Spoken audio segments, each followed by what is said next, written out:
This video is focused on reporting obligations of Suspicious Transaction Report (STR) and Currency Transaction Report (CTR) under Anti Money Laundering Act 2010. But let's start with what STR and CTR is. STR is a suspicious transaction or activity related to money laundering, its predicate offences, terrorism financing and proliferation financing, which is required to be promptly filed by the reporting entities. However, CTR is a report that reporting entities are required to file with Financial Monitoring Unit (FMU) for each deposit, withdrawal, exchange of currency, or any other cash transactions of Rs 2 million or above. Whereas reporting entities are required to submit CTR within 7 working days to FMU. Let's discuss the obligations under AML Act 2010 to report STR. As per AML Act, every reporting entity is required to file STR to FMU if it knows or suspects that any transaction which is conducted or attempted involves funds derived from illegal activities or is intended or conducted in order to hide or disguise proceeds of crime, is designed to evade any requirement of AML Act, has no apparent lawful purpose, involves financing of terrorism, including funds collected, provided, used, or meant for terrorism, terrorism acts, or organizations and individuals concerned with terrorism. So, what are the types of STRs? STRs can be reported to FMU through 2 report types on GoAML, that is, STRF and STRA.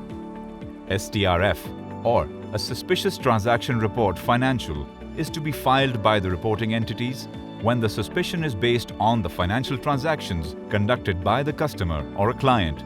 For example, transactions which are inconsistent with the profile of the individual or transactions linked with any criminal activity.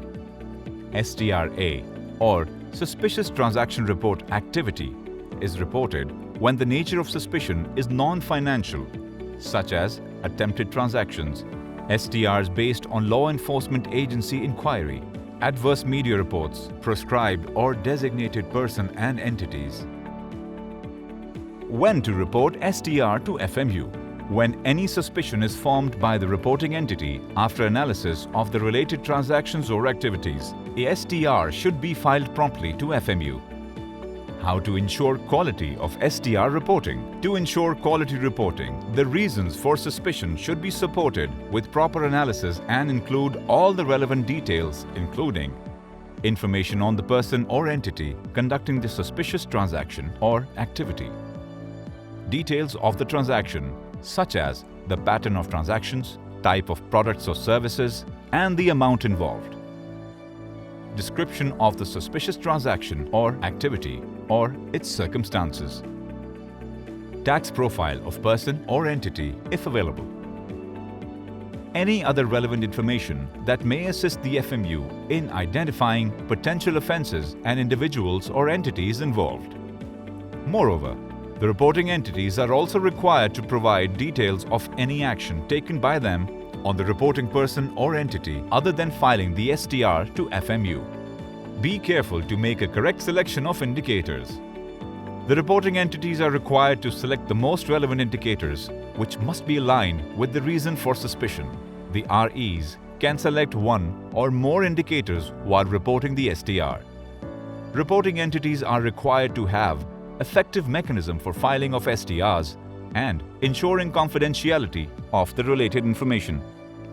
Liability for failure to file STR and for providing false information. As there are penalties prescribed in AML Act 2010 for non-filing of STRs and provision of false information, any willful breach will attract fine up to Rs 500,000 and the imprisonment can be extended up to 5 years. In addition, the license or registration of the reporting entity may also be revoked by the concerned AML CFT regulatory authority. Further, any breach of confidentiality is a criminal offence and shall be punishable by a maximum term of 5 years imprisonment or a fine which may extend to 2 million rupees or both.